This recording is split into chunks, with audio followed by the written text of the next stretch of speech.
Praise the Lord. கர்த்தருடைய பரிசுத்த நாமம் மைமைப்படுவதாக. இன்றைய தியானம் 2 நாளாகமம் 12ஆம் அதிகாரத்திலிருந்து 15ஆம் அதிகாரம் வரை. இந்த நாள் தியானத்தின் தலைப்பு ஆசா ராஜாவின் வெற்றியும் வீழ்ச்சியும். இந்த நாள் உள்ள தியான பகுதியை நாம் படிக்கும்போது நமக்கு தெளிவாக ஒரு காரியம் புரியும். ஆசா ராஜாவுடைய ஆட்சியில் நல்ல ஒரு ஆரம்பம் இருந்தது. அதற்கு காரணம் என்னவென்றால், ஆரம்ப நாட்களில் ஆசா ராஜா தேவனை அதிகமாக தேடினார். 14ஆம் அதிகாரம் 2ஆம் வசனத்தை நான் வாசிக்கும்போது, ஆசா தன் தேவனாகிய கர்த்தரின் பார்வைக்கு நன்மையும் செம்மையுமானதை செய்து வந்தான். அதுக்கு அடுத்த வசனம், அந்நிய தேவர்களின் பலிபீடங்களையும் மேடைகளையும் அகற்றி சிலைகளை உடைத்து விக்கிரக தோப்புகளை வெட்டி, அடுத்த வசனம், தங்கள் பிதாக்களின் தேவனாகிய கர்த்தரை தேடவும் நியாயப்பிரமாணத்தின் படியும் கற்பனையின் படியும் செய்யவும் யூதாவுக்கு கற்பித்து. ஆசா ராஜா செய்யக்கூடிய ஒரு நல்ல காரியம் என்னவென்றால், ஜனங்கள் எல்லாரும் கர்த்தரை தேட வேண்டும் என்று உற்சாகப்படுத்தினான். கர்த்தருடைய நியாயப்பிரமாண வசனங்களை வாசிக்க வேண்டும், அதற்கு கீழ்ப்படிய வேண்டும் என்று ஜனங்கள் எல்லாரையும் அவர் உற்சாகப்படுத்தினார். அதனால ஆசா ராஜாவுக்கு நல்ல ஒரு ஆரம்பத்தை கர்த்தர் கொடுத்தார்.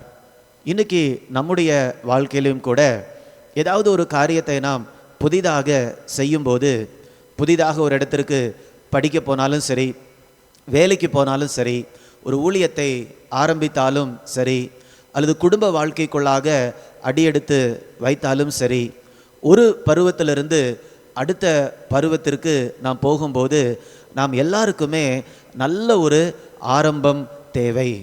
ஏன்னா ஆரம்பத்தில் நாம் தடுமாறும்போது நாம் தொடர்ந்து அதில் பயணம் செய்வதற்கு நமக்கு கடினமாக இருக்கும்.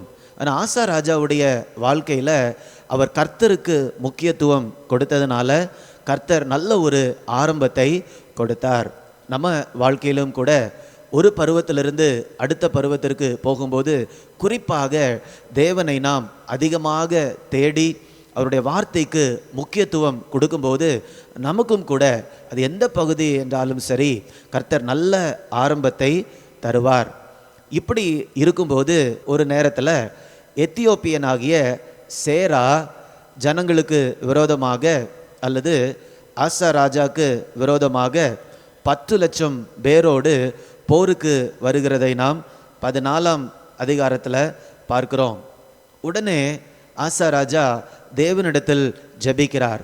அவருடைய ஜெபம் எப்படி இருக்குன்னு பார்த்தீங்கன்னா ரொம்ப வித்தியாசமாக இருக்கும். 14ஆம் அதிகாரம் 11ஆம் வசனம், ஆசா தன் தேவனாகிய கர்த்தரை நோக்கி கூப்பிட்டு, கர்த்தாவே, பலமுள்ளவனுக்காயிலும் பலனற்றவனுக்காயிலும் உதவி செய்கிறது உமக்கு லேசான காரியம். ஸோ இப்போது தங்களுடைய போர் வீரர்களை காட்டிலும் மிக அதிகமான போர் வீரர்களை கொண்டு இந்த எத்தியோப்பியனாகிய சேரா வரும்போது ஆசா ராஜா இப்படி தான் ஜெபிக்கிறார். பலம் உள்ளவர்கள் என்றாலும் சரி, பலம் இல்லாதவர்கள் என்றாலும் சரி, ஆண்டவரே உமக்கு உதவி செய்வது அது லேசான காரியம். இப்படியாக அவர் ஜெபித்த போது கர்த்தர் அவர்களுக்கு உதவி செய்கிறார். 12ஆம் வசனம் 13ஆம் வசனத்தை நாம் படிக்கும்போது, கர்த்தர் இவர்களுக்கு விரோதமாக வந்த அவர்களை முறியடித்து போடுகிறார். அவர்கள் நொறுங்கி போனார்கள். ஆசா ராஜாவுக்கு பெரிய ஒரு ஜெயத்தை ஆண்டவர் கொடுத்தார். நம்முடைய வாழ்க்கையிலும் கூட நம்முடைய பலத்திற்கு மிஞ்சி ஒருவேளை போராட்டங்கள் வரலாம், பிரச்சனைகள் வரலாம், நம்முடைய அறிவை தாண்டி நமக்கு வரக்கூடிய பிரச்சனைகள் இருக்கலாம். அப்படிப்பட்ட நேரத்தில் கூட நாம் இந்த ஒரு ஜெபத்தை ஒரு மாதிரி ஜெபமாக நாம் வைக்கலாம். ஆண்டவரே, பலம் உள்ளவனுக்கு என்றாலும் பலம் இல்லாதவனுக்கு என்றாலும் உதவி செய்வது உமக்கு லேசான காரியம். நான் போய் கொண்டிருக்கக்கூடிய சூழ்நிலை எனக்கு கடினமாக தோன்றுகிறது, ஆனால் உமக்கு அது லேசான காரியம் என்று ஆண்டவருடைய பலத்தை சார்ந்து நாம் வாழும்போது ஆசாவுக்கு ஆண்டவர் எப்படி ஒரு ஜெயத்தை கொடுத்தாரோ அதே மாதிரி நமக்கும் கூட ஆண்டவர் எப்படிப்பட்ட காரியம் என்றாலும் எப்படிப்பட்ட குழப்பமான சூழ்நிலை என்றாலும் கர்த்தர் நமக்கும் கூட ஒரு ஜெயத்தையும் வெற்றியையும் தருவார். அடுத்தபடியாக ஆசா ராஜா தன்னுடைய சொந்த வீட்டில் கூட எப்பொழுதுமே சரியான காரியத்தை அவர் செய்து வந்தார். 15ஆம் அதிகாரம் 16ஆம் வசனத்தை படிக்கும்போது தன்னுடைய சொந்த தாய் இந்த இடத்துல தேவனுக்கு விரோதமான அருவருப்புகளை செய்து வந்தாள். அப்போ ஆசா ராஜா என்ன செய்தார் என்றால் தன்னுடைய தாயை ராஜாத்தியாய் இராதபடிக்கு விலக்கி போடுகிறார். தன்னுடைய சொந்த தாய் என்று பார்க்கவில்லை, தேவனுக்கு விரோதமாக அந்த இடத்துல செயல்பட்டபடியால் தன் தாய் இருந்த ஸ்தானத்தை விட்டு அவளை விலக்கி விடுகிறார். நாமும் கூட நமக்கு தெரிந்தவர்கள், தெரியாதவர்கள், பிடித்தவர்கள், பிடிக்காதவர்கள் என்று சொல்லி நம்ம பாகுபாடு காட்டாதபடிக்கு எந்த சூழ்நிலையிலும் கர்த்தருக்கு பிரியமானதையே நாம் செய்ய பழகி கொள்ள வேண்டும். ஆசா ராஜா அப்படி செய்ததுனால கர்த்தருடைய கிருபை ஆசா ராஜாவோடு கூட இருந்தது. தேசம் ஜெயத்தின் மேல் ஜெயத்தை அடைந்தது.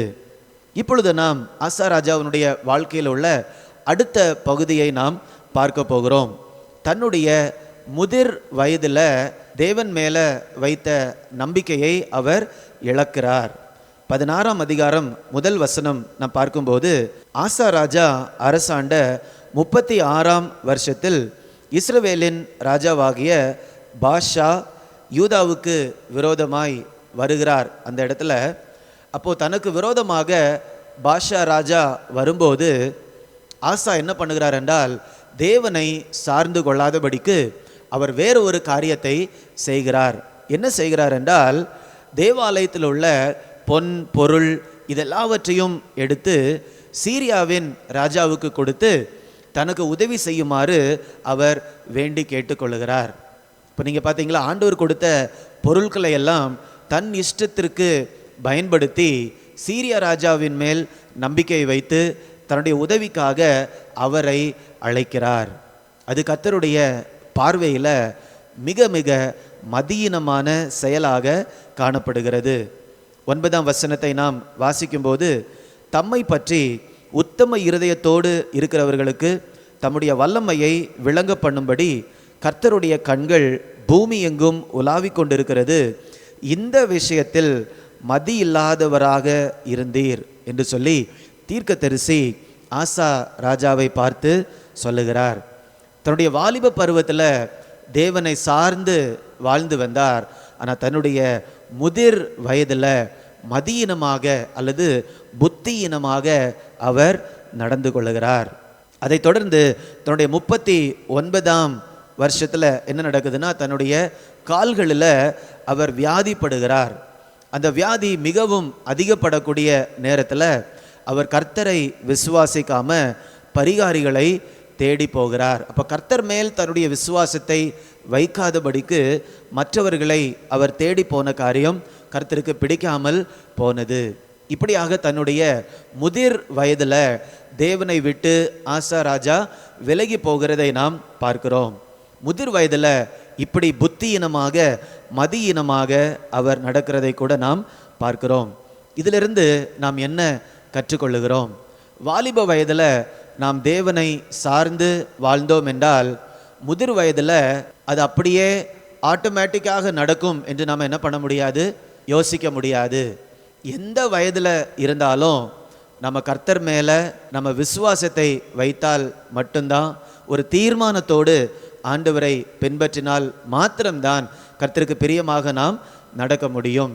அதனால் வாலிப வயதில் நாம் கர்த்தருக்கு பிரியமாக நடந்து விட்டேன், அதனால் வயோதிபத்தில் முதிர் வயதில் நான் எப்படி இருந்தாலும் எல்லா காரியமும் சரியாக தான் நடக்கும் என்று நம்ம என்ன பண்ண முடியாது, நிச்சயிக்க முடியாது.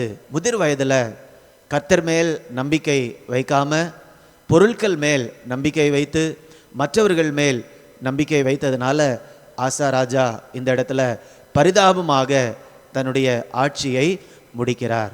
நம்முடைய வாழ்க்கையிலும் கூட கர்த்தர் நல்ல ஆரம்பத்தை கொடுத்திருக்கலாம், அல்லது ஒரு சிலருக்கு நல்ல ஆரம்பம் இல்லாமல் இருக்கலாம். ஆனால் நம்ம படிப்படியாக ஆண்டவர் மேல் வைக்கக்கூடிய விசுவாசத்தில் வளர்ந்து கொண்டு தான் இருக்க வேண்டும். வாழ்க்கையில் நல்ல ஒரு முதிர் நிலைக்கு வரும்போது நம்ம விசுவாசத்தை தேவனிடத்திலிருந்து எடுத்து விடக்கூடாது. பாசராஜா நமக்கு ஒரு எச்சரிப்பாக இருக்கிறார். நாம் ஜெபிக்கலாமா? அவர் செய்த அதே தவறை நாம் செய்யாமல், அப்போஸ்தலனாகிய பவுல் சொன்னது போல, நல்ல போராட்டத்தை போராடினேன், ஓட்டத்தை முடித்தேன், விசுவாசத்தை காத்து கொண்டேன். இப்படி தான் நாம் நம்முடைய வாழ்க்கையை முடிக்க வேண்டும். நாம் ஜெபிக்கலாமா? அன்பின் பரலோக பிதாவே, ஆசா ராஜாவினுடைய வாழ்க்கை துவக்கத்தில் நல்ல ஆசீர்வாதமாக இருந்ததப்பா. அதே மாதிரி நாங்களும் கூட தேவனை தேட, தேவனை சார்ந்து கொள்ள ஆண்டவர் எங்களுக்கு கிருபை தரும்படியாய் ஜெபிக்கிறேனப்பா. ஆனாலும் கூட நாட்கள் செல்ல செல்ல எங்களுடைய நம்பிக்கையை கர்த்தரை விட்டு நாங்கள் எடுத்து விடாதபடிக்கு ஆண்டவர் எங்களுக்கு கிருபை தரும்படியாய் ஜெபிக்கிறேனப்பா. நாங்கள் ஒவ்வொருவரும் விசுவாசத்தோடு எங்களுடைய ஓட்டத்தை முடிக்க ஆண்டவர் கிருபை தரும்படியாய் ஜெபிக்கிறேன். மீட்பர் இயேசுவின் மூலம் கேட்கிறேன் நல்ல பிதாவே. ஆமேன், ஆமேன். God bless you. God bless you.